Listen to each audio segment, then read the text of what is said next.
Hello everyone. This question is from Aradov, section 1.1, question number 45.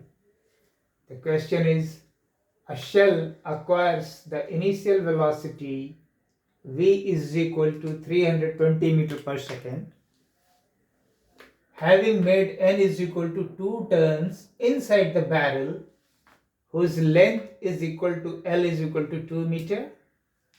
Assuming that the shell moves inside the barrel with a uniform acceleration, find the angular velocity of its axial rotation at the moment when the shell escapes the barrel.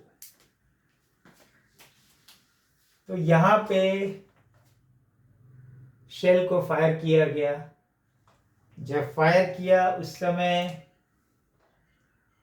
Shell की velocity 0 थी. Question में दी हुई है जब वो barrel से बाहर निकलता है, जस्ट बाहर निकलता है, उस समय उसकी वेलोसिटी v है which is equal to 320 metre per second. Barrel की लेंथ दी हुई है l. क्वेश्चन में एक चीज और दी हुई है कि जब शेल फायर होता है तो बैरल के अंदर वो 2 टर्न घूम के जाता है, 2 टर्न घूमता हुआ तब बाहर यहाँ निकलता है. Because of turning it is having an angular velocity. ठीक है. ये दी हुई है कि acceleration is uniform inside the barrel. तो इसमें दो सी initially angular velocity was 0. Then when the cell has been fired, जब सेल को फायर किया गया उस समय उसका रोटेशन भी शुरू हो जाता है और लीनियर वेलोसिटी भी शुरू हो जाती है. तो हमारे पास ये इंफॉर्मेशन है जो मैं लिख रहा हूं. V naught of the shell 0 initially angular velocity of the shell also is 0. यहाँ पे आके V हो गई. ये V दी हुई है 320 मीटर पर सेकेंड. ठीक है. एक्सेलरेशन बैरल के अंदर यूनिफॉर्म है, तो A अगर एक्सेलरेशन है तो ये कांस्टेंट है, ये लीनियर एक्सेलरेशन है. दूसरा एंगुलर एक्सेलरेशन भी कांस्टेंट है क्योंकि यूनिफॉर्म एक्सेलरेशन दे रहा है, तो उसको अगर अल्फा लिखते हैं तो ये भी कांस्टेंट है इसके अंदर. इसको इन दोनों को अज्यूम कर लिया गया है क्वेश्चन में. तो अब आपके पास क्या इंफॉर्मेशन है. आपको पता है L अगर मैं इक्वेशन ऑफ मोशन शेल के लिए लीनियर डायरेक्शन के लिए लिखूं तो v not into T time मान लेते हैं कि टी टाइम में ये बैरल से जिस निकलता है बाहर, तो half into acceleration T square. But v not is 0, सो ये 0 हो जाएगा. तो L will be half A T square, that is L by A is your T square by 2. ये इक्वेशन 1 लिख लीजिए. इसी ढंग से आप एंगुलर मोशन के लिए लिखिए. तो ये दी हुई है कि जब तक ये बाहर निकलता है तब तक 2 टर्न ले चुका होता है और n टर्न ले चुका होता है. n is equal to 2 turn. तो मीन्स जो बाहर निकल रही है उस समय तक इसका टोटल एंगुलर डिस्प्लेसमेंट क्या, अगर थीटा अगर हम लोग ले लें तो एक टर्न में 2 पाई होता है, तो n टर्न में कितना होगा 2 पाई n. तो ये मुझे मालूम है. ओके. तो इसके लिए भी हम इक्वेशन लिख देते हैं. Theta is equal to angular displacement when the cell reaches here is equal to omega naught into t plus half into alpha into t square, where alpha is the angular acceleration. omega naught 0 है तो ये 0 हो जाएगा.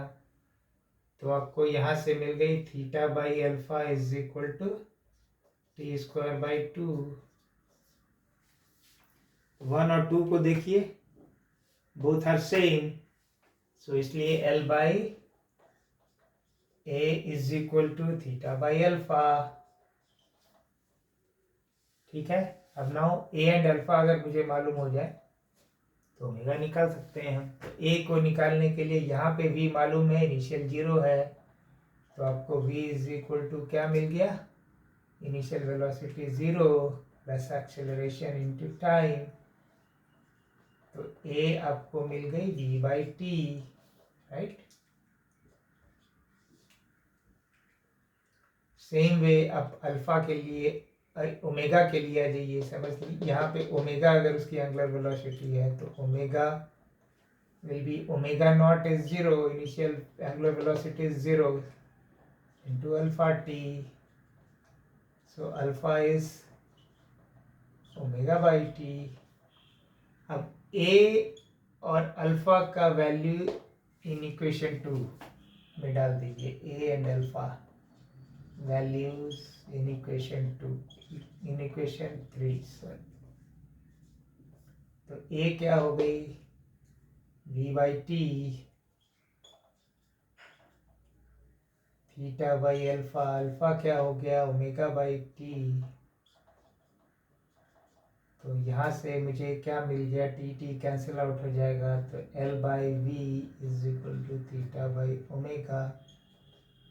तो omega मुझे मिल गया theta into V by L. अब थीटा की वैल्यू मुझे मालूम है 2πn है, so this is 2πn v by l. So this will be your angular velocity of the shell when it comes out of the barrel.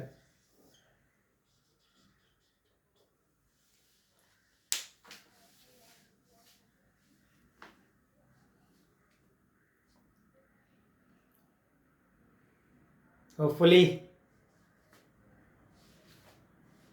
you understood the concept behind it. कुछ नहीं है, यहाँ पे जब fire हो रहा है उस समय वेलोसिटी 0 थी, एंगुलर वेलोसिटी भी 0 थी। फायर हुआ, घूमना शुरू किया, 0 से वो गेन करना शुरू किया, तो इसने मान लिया है क्वेश्चन में कि एक्सेलरेशन इनसाइड इज कांस्टेंट। तो acceleration both linear and angular acceleration is constant. तो उसके इक्वेशंस को मैंने यूज़ किया और उससे मुझे पता चल गया कि L by A is equal to theta by alpha. अब ए एंड अल्फा को मैंने इससे इक्वेट कर दिया इक्वेशन ऑफ मोशन से फर्दर, तो आपको ये आ गई। So in case of any problem in understanding, please write in the comment box. Thank you.